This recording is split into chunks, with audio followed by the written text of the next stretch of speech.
Covid duties చేస్తున్నప్పుడు ఆవిడ నా దగ్గరకు వచ్చారు. ఏమని చెప్పారంటే, మేడం మా అబ్బాయికి 2 కిడ్నీస్ ఫెయిల్యూర్ అయిపోయినాయి.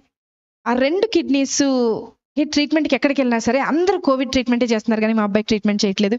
మరి ఏదో ఒక విధంగా మీరు కొంచెం సిఫార్సు చేస్తే, మీ పై అధికారికి సిఫార్సు చేస్తే మా అబ్బాయిని అడ్మిట్ చేసుకుని, బెడ్స్ ఖాళీ లేవు. 2 కిడ్నీస్ ఫెయిల్యూర్ అయిపోయిన పేషెంట్ని అడ్మిట్ చేసుకుని అక్కడ పెట్టుకుని ఎలా చేస్తారు? చేయలేని పరిస్థితి. నేను అంటాను, ఒకసారి డాక్టర్ గారిని అడిగి చూస్తానమ్మా అన్న.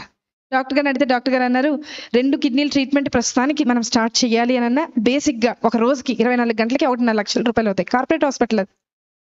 మరి వాళ్ళు కడతారా? నేను ఆవిడ దగ్గరికి వచ్చి అడిగాను. ఆవిడ ఈ బైబిల్ చూపించి అందే, అమ్మా నాకు వెనక ముందు ఎవ్వరు లేరు, నా దేవుడే నా దిక్కు, నేను ఎక్కడికి వెళ్ళి వెతకలేను, అడగలేను, దేవుడిని పట్టుకుని చెప్తున్నానమ్మా, 24 గంటల టైం ఇవ్వు, రేపటి లోపల కట్టేస్తాను. మీరు ఎక్కడైనా చూసారా హాస్పిటల్లో డబ్బులు కట్టకుండా ముందు జాయిన్ చేసుకున్న వాళ్ళు ఎవరైనా చూసారా? ఆవిడ రిక్వెస్ట్ మేరకు పై డాక్టర్తో రిక్వెస్ట్ చేస్తే జాయిన్ చేసుకున్నాం. సరే, ట్రీట్మెంట్ జరుగుతూ ఉంది. చూస్తూ ఉన్నా, మొదటి గంట చూసా ఆవిడ ఏం చేస్తుంది, ఎవరికైనా మెసేజ్లు పెడుతుందా, ఎవరికన్నా వాట్సాప్లో మెసేజ్ పెట్టి డబ్బులు ఏమన్నా డొనేషన్ లాగా గ్యాదర్ చేస్తేమో. మధ్యాహ్నం 11:30కు ఆ సమయంలో అడ్మిట్ చేశాం. 12:30 అవ్వింది. అందరినీ అడిగా, ఆవిడ ఉన్నారు కదా, ఆవిడ ఏం తిన్నారో ఒకసారి అడుగుతారంటే మా నర్సులు అందరూ అన్నారు, మేడం ఆవిడ మోకరించింది, ప్రార్థన చేస్తుంది, అసలు మేము వెళ్తున్నా పక్కకి తప్పుకోవట్లేదు మేడం, మేము అలాగే ట్రీట్మెంట్ చేసి వచ్చేస్తున్నాం అన్నారు. సరే, ఆవిడని డిస్టర్బ్ చేయొద్దు. మధ్యాహ్నం 1:30 అయింది, చూశాను ప్రార్థన చేస్తుంది. సాయంత్రం 4:30 అయింది, చూశాను ప్రార్థన చేస్తుంది. రాత్రి 6:30 అయింది, చూశాను ప్రార్థన చేస్తుంది. రాత్రి 9:30 అయింది, చూశాను ప్రార్థన చేస్తుంది. రాత్రి 11:30 అయింది. అంటే ఆవిడ మోకరించి 12 గంటలు అవుతుంది, ప్రార్థన చేస్తుంది.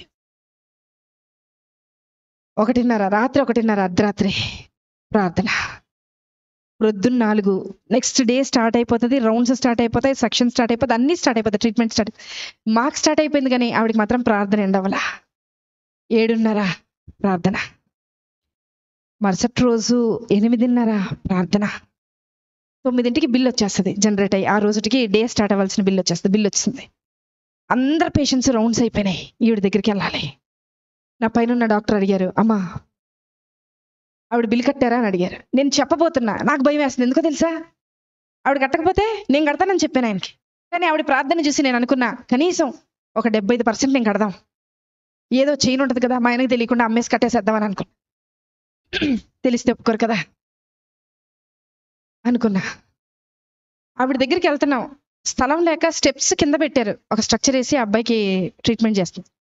అక్కడికి వెళ్ళేలోపు, అడుగు అక్కడికి పెట్టేలోపు డాక్టర్ గారు అన్నారు, నా పక్కన డాక్టర్ గారు అన్నారు, మేడం హాస్పిటల్ అని అన్నారు. చెప్పండి సార్, ఏదో మీరు చెప్తున్నారు అంటే ఇంకా కొంచెం టైం దొరుకుద్దేమో, ఏదైనా ఆన్సర్ ఆలోచించి ఆయనకు చెప్దాం, ఎందుకంటే ఆవిడ ఇంకా కట్టలేదు, ప్రార్థన అవ్వలేదు ఆవిడది అక్కడ. అంటే ఆయన అన్నారు, మేడం యాక్చువల్గా ఈరోజు మా అమ్మగారు చనిపోయి 10 సంవత్సరాలు అవుతుందండి, ఈరోజు 10వ సంవత్సరం వర్ధంతి. వాళ్ళకి చెప్పేయండి మేడం, వాళ్ళకి ఫ్రీ ట్రీట్మెంట్ చేసేద్దాం, వాళ్ళ దగ్గర రూపాయి కూడా తీసుకొద్దాము. నేను వెళ్ళి లేపానావండి, లేపి తీసుకొచ్చాను. బిల్లు కట్టక్కర్లేదు నువ్వు అన్నా. నాకు తెలుసు మేడం, నా భర్త వదిలేసి వెళ్ళిపోయినా, నా బిడ్డ నా చెయ్యి దాటిపోయినా, నన్ను ఈ లోకంలోకి తీసుకొచ్చిన యేసయ్య నా చెయ్యి విడిచిపెట్టడం. ఒక మాట చెప్పనా, ఆవిడ సెటప్ బాగాలేదండి, చీర మొత్తం చినిగిపోయింది, బ్లౌజ్ చినిగిపోయింది, జుట్టు సరిగా దవ్వలేదు. నేనన్నా, నీ బయట గెటప్ బాగోలేదు, కానీ నీ లోపల సెటప్ విశ్వాసం మాత్రం చాలా బాగుంది. మాకు నన్ను కూడా కలుపుకున్నా, మీతో పాటు నన్ను కూడా కలుపుకున్నా, మాకు గెటప్పులు బాగున్నాయి, పనికి రాని గెటప్పులు ఇవి, కానీ లోపల సెటప్ లేదు. బయకి గెటప్ ఏ ఉపయోగం? ఎక్కడ ఎత్తుకుతున్నారు ఈరోజు? వద్దాం ఏసై దగ్గరికి, వద్దాం ఏసై దగ్గర ఎత్తుకుతాం, ఏసై దగ్గర వెతుకుతాం. ఆవిడలాగా 24 గంటల ప్రార్థన నేను ప్రారంభించమని చెప్పట్లా, ఆవిడలాగా 10 గంటలు చేయమని చెప్పట్లా. విసుకక్క ఆయన సన్నిధిని వెతుకుతూ ఉందాం, విసుకక్క వెతుకుతాం, మళ్ళీ మళ్ళీ వెతుకుతాం. ఖచ్చితంగా నిశ్చయముగా ఆయన నీ పక్షాన కార్యము జరిగించునుగాక. ఆమేన్.